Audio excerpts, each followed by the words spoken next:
আসসালামু আলাইকুম। নবম শ্রেণীর শিক্ষার্থীরা আশা করি আপনারা সবাই ভালো আছেন। তো আপনাদের যাদের বার্ষিক পরীক্ষা হয়ে গেছে, তো তাদের গণিত বার্ষিক পরীক্ষার জন্য এই কোয়েশ্চেনটা আপনারা দেখতে পারেন যে আপনাদের এখান থেকে কত পার্সেন্ট কমন আসছে।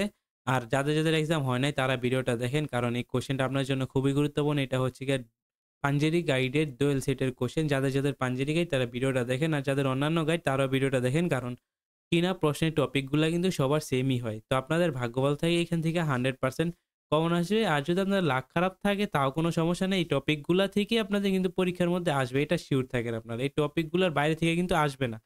তো এখানে দেখেন, এখানে কোয়েশ্চেন গুলা দেয়া আছে যে একটি হাইড্রোজেন পরমাণুর ব্যাসার্ধ 0.000037 সেন্টিমিটারকে বৈজ্ঞানিক রূপে প্রকাশ করো। x² + 5x + 6 সমীকরণের মূল নির্ণয় করো।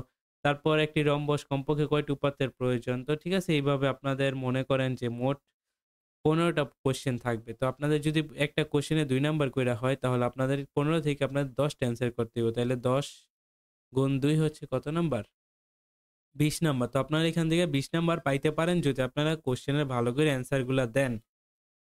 তারপর দেখেন বীজগণিত বিভাগ থেকে, তো এখানে সজীবদের লিচু গাছ থেকে সজীব তার বন্ধুর একজনের জন্য ১৯৮৫ লিচু পারল। পরবর্তী সজীবের ছোট ভাই উপস্থিত হওয়ার আরো ৩৪ লিচু পাড়া হলে গড়ে একটি লিচু কম পেলে ওয়াইটি লিচু পড়লে তাদের গড়ে একটি লিচু বেশি পেত। আচ্ছা, তো এই হচ্ছে আপনাদের বীজগণিত। তারপর দেখেন এই যে আরেকটা বীজগণিতিক টাইপ থেকে একটা অঙ্ক দেওয়া আছে, তো এটা আপনারা ভালো করে পড়বেন। তারপর দেখেন আপনাদের জ্যামিতি পাঠ থেকে একটা উপপাদ্য আর একটা হচ্ছে গিয়ে সম্পাদ্য। তো যারা উপপাদ্য পারেন তারা উপপাদ্য দিয়েন, মন চাইলে দিয়েন, না মন চাইলে সম্পাদ্য দিয়েন। আমি জানি বেশিরভাগই স্টুডেন্টই সম্পাদ্য অ্যান্সার করে। তারপর আছে ত্রিকোণমিতি ও পরিমিতি। তো আপনাদের যারা ছোটবেলা থেকে এত পরিমিতির অঙ্কগুলা করেন, কিন্তু আপনারা ত্রিকোণমিতি নতুন, যারা ত্রিকোণমিতি বুঝতে পারেন তারা ত্রিকোণমিতি অ্যান্সার কইরা দেন। আর যারা ত্রিকোণমিতি বুঝে না তারা তো পরিমিতি অ্যান্সার কইরেন।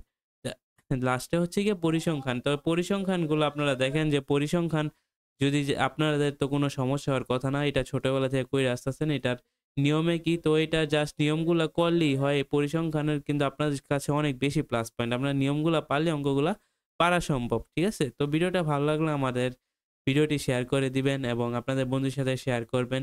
সাথে আমার চ্যানেলটিকে সাবস্ক্রাইব করে দিবেন। আল্লাহ হাফেজ।